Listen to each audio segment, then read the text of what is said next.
So I guess this is more of a true reviews only list, since it's going to be mostly based on my own opinion on who needs to f*** off the most, but you must know where I'm coming from, right?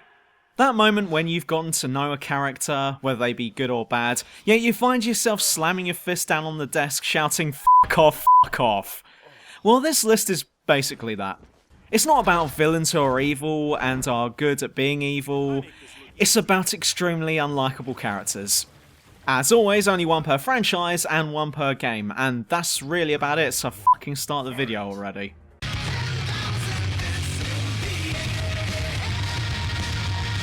The Catalyst! So you fought your way through nearly 3 games in the entire trilogy. You've completed Mass Effect 1, which was a great game for its time and still pretty decent even today. You've completed Mass Effect 2, which was amazing for its time and is still loads of fun even today. And you've almost finished Mass Effect 3, which wasn't as good as the second game, but it certainly did have its moments. Anyway, you've gotten to the end section of the game.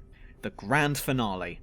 Everything you've been doing has been building up to this moment, and the fate of humanity, and the fate of many intelligent beings, hangs in the balance, and you've got a very important choice to make.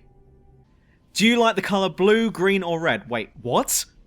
Now, I'll admit that the ending to Mass Effect 3 was never going to be able to live up to the hype that it was building up, but I swear it's like BioWare didn't even put any effort into it. So basically what happens is that an AI called the Catalyst comes out and wheels out the ending trolley for you. Pick from a small number of fucking identical endings with only a colour pattern being the only difference. Not only that, but this AI must be broken because its logic makes no sense. Often talking in contradictions and in roundabout ways, the Catalyst just shows up, presents an argument that's basically word salad, and then makes you pick your favourite colour. Oh, fuck off. Is that the best you've got to offer? You're supposed to represent an AI of unparalleled intelligence, but give me a podium and a microphone and I'll debunk your arguments in 3 minutes guaranteed.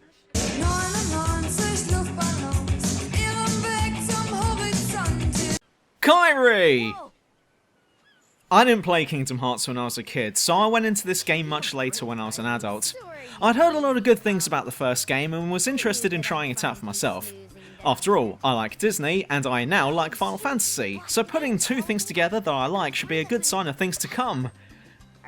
Right?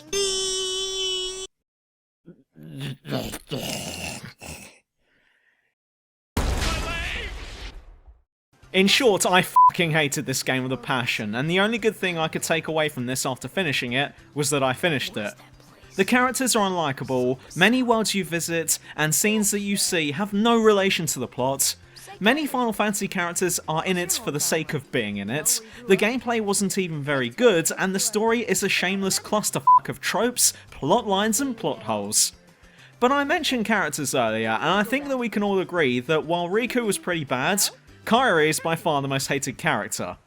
Kairi is essentially the love interest of the game, yet the impact she has on the story itself is so minimal that I actually forgot she existed for most of my first playthrough because she practically disappears from the story, so fortunately she does take my advice and fucks off for most of it. Yet the game itself later puts a large emphasis on her, like she's the Holy Grail or some shit.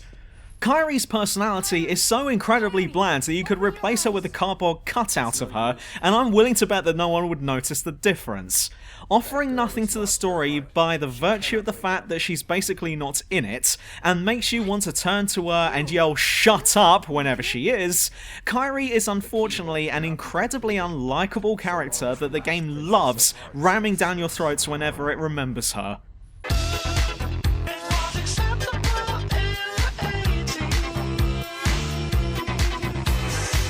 Johnny Cage! Imagine if Duke Nukem, and I'm talking about Duke 3D Duke Nukem, not Duke Nukem Forever Duke Nukem, was a big Hollywood star, but wasn't funny, wasn't badass, and definitely wasn't entertaining. Now imagine that Duke's ego was cranked up to 150% if that's even possible with Duke Nukem, and that's basically Johnny Cage. Mortal Kombat has a lot of cool and awesome characters in it, there's no denying it. Scorpion, Sub-Zero, Liu Kang, Raiden, Kano, the list goes on. But even the more bland characters in this series aren't exactly unlikable, but fucking Johnny Cage is. The rest of the cast in the series don't need to say anything to be cool, but because Johnny Cage is definitely the inferior one here, he's got small man syndrome and feels it's necessary to big himself up at every and any opportunity to make it seem like he's as good as everyone else.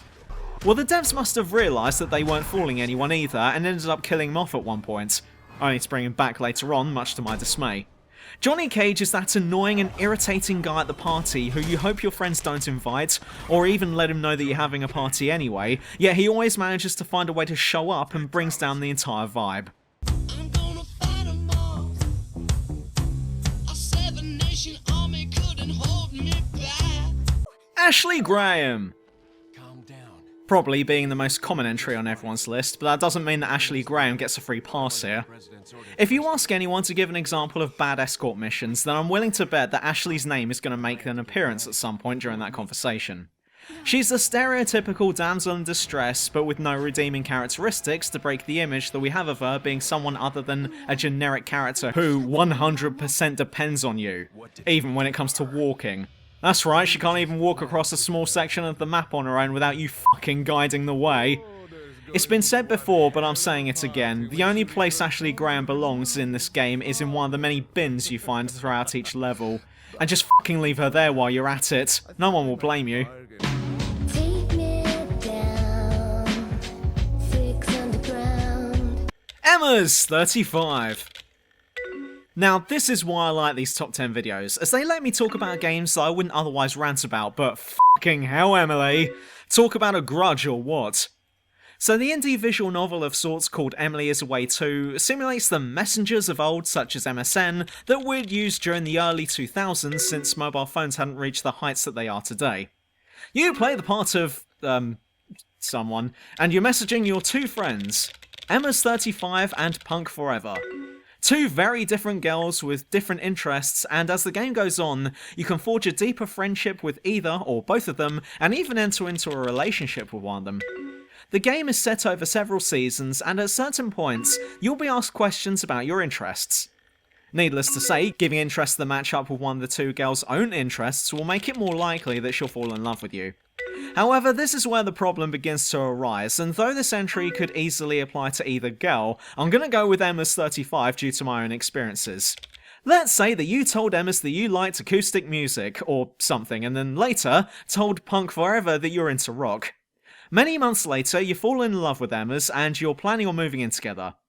Then, from completely out of the blue, Emma's turns around and says that this relationship is over because you're a compulsive liar. When asked what the f***, she tells you that she's been speaking to her housemate who happens to be Punk Forever, and it turns out that you've been saying to her that you like different music than what you told Emma's. Therefore, you're completely untrustworthy and a liar, which probably also means that you've been cheating on her. Therefore, this relationship is over and you're scum of the earth. But before you've even got a chance to tell her that, yeah, I like different types of music and I don't limit myself to just one, she's broken off the relationship and you've got yourself a game over. And you know what, Emma's? I think that this is for the best too, because if you're gonna break up with me just because I told someone else many months ago that I also like a different musical genre in addition to the one I told you, then this relationship isn't gonna last. I fully support this breakup because you're an unstable bitch. Now fuck off. Mambo number 5. Gonta! I'd imagine that this entry is the one that will get me most of the hate from this video, but while I completely respect anyone's decision to like this guy, and that's all fine and everything, I will say that I personally hated this character. What a bland, irritating and stupid character. Gonta is a living example of the phrase, "you can't polish a turd." Having been brought up by animals or something, Gonta now strives to become a civilized human, and he is under the impression that putting on a suit solves this issue. Constantly talking in broken English and offering nothing to the investigation, or the cast for that matter, Gonta comes across as the elephant in the room that you just don't want to acknowledge. He lets himself get manipulated all the goddamn time, and even goes as far as murdering Mew in Chapter 4, which I'll never forgive him for because she was so disgusting and lewd that she made the game more interesting, but that's besides the point. For the most part, he means well and is completely harmless, but Danganronpa is essentially the anime version of Big Brother, in which a group of freaks get dropped into an enclosed space and you get to watch them as they struggle to engage or function as normal civilized humans. But Gonta is the bland one who doesn't fucking do anything except looks at bugs and wow, isn't that great? Make sure you don't vote him off.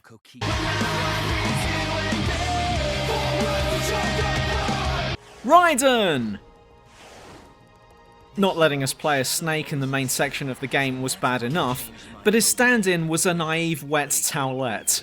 As unfortunate as it is that Raiden couldn't have fucked off during this game due to the fact that we were playing as him, he didn't manage to fill the void that Snake left behind and even went so far as to sabotage the experience with some fucking stupid lines. Node. Did you say nerd? Not nerd. Node. Metal Gear Solid as a series is known for pulling punches, as well as pulling crazy stunts, but this one did not please the crowd. Substituting one of the best characters in video gaming with one of the worst was never going to be a successful move, and it's no wonder why Raiden ended up becoming one of the most hated video game characters of all time.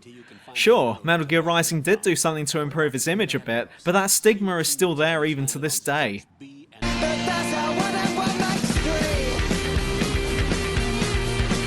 Kaizen! If any of you remember the Let's Play video I did on Event Zero, then you remember me saying that this game has the potential for being quite a decent title. Unfortunately, that was all let down by the one and only character you'll meet in that game, an AI called Kaizen.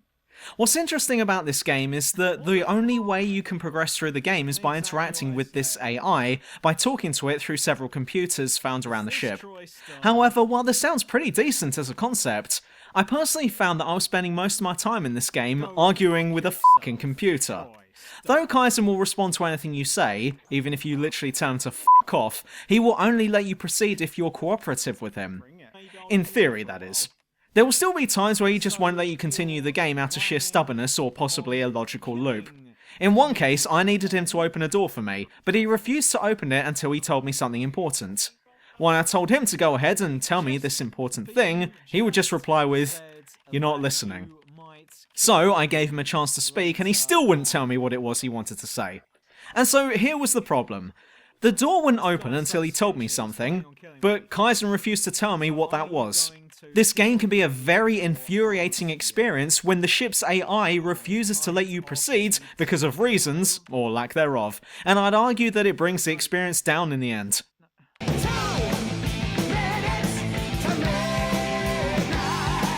Vanille!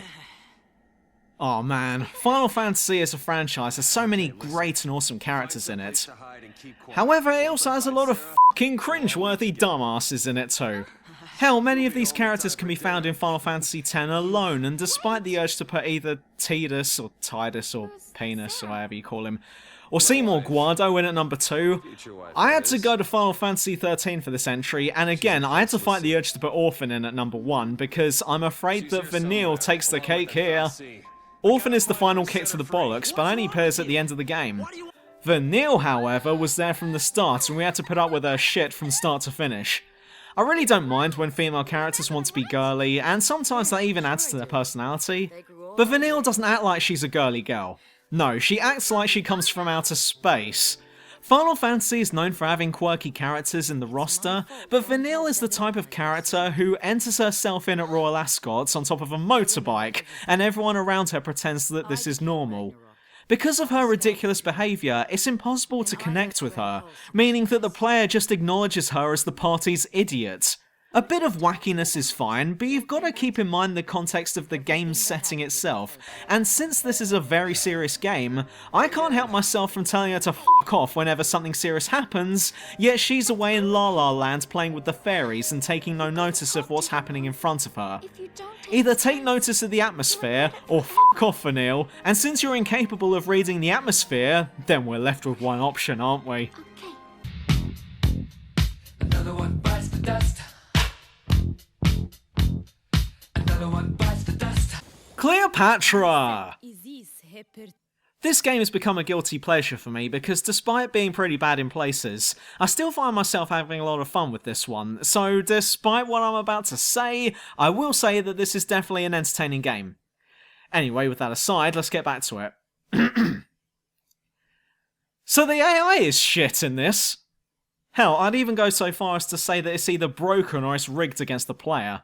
The second you do anything in the early parts of each campaign, the other AI players will declare war on you over the most stupidest reasons, or in some cases, they won't even have a reason at all. You could be on great terms with one of your neighbours, but they then decide to make an attempt at destroying your culture the moment you so much as sneeze near their borders. The Chinese will declare war on you if you have more wonders than them, and that includes the case where if you have one, well, they forgot to get round to building them. Catherine de' Medici will declare war on you if you're not trying to sabotage her culture through the use of spies, and Harold Hardrada will declare war on you if you haven't got round to building a navy. Hell, even Gandhi will go to war with you if you're not developing nukes. Gandhi, what the fuck? However, I've got to give the number 1 entry to Cleopatra of Egypt, who will attempt to wipe you off the face of the earth because she's deemed your art galleries a threat to her nation. Okay, so that's not quite why, but let me explain.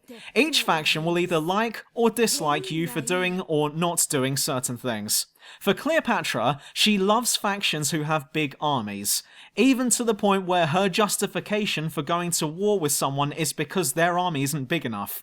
So yeah, you could be focusing on a cultural victory in this game by making loads of art galleries and filling them with all sorts of works, but that's an insult in the eyes of Cleopatra, so it's off to war with you. And in the event that she takes some of your land and forces you to make peace, all of the other AI players will go up to Cleopatra and be like, "Whoa! Yeah! Now that's what I'm talking about!" Meanwhile, if you manage to repel her attack and set on a peace deal where your border remains the same, fucking literally everyone else will start branding you a warmongerer. Get invaded and defeated by an aggressive rogue state and you're alright. Protect your borders and don't invade your invaders' lands and you're scum of the earth and need to be purged from the game. And Cleopatra is at the centre of Civ 6's broken AI mentality. And that's why Cleopatra of Egypt makes it in at number 1 on this list. And breathe. But if you're a motherfucker who needs to fuck off as well, then likes, subs and all that. I'm not going to keep mentioning Twitter, etc. because I've said it enough and you know where to find the links, so I'm just going to wrap this up now because that video went on for much longer than I intended. Anyway, that's it, and I'll catch you all in the next video. See ya!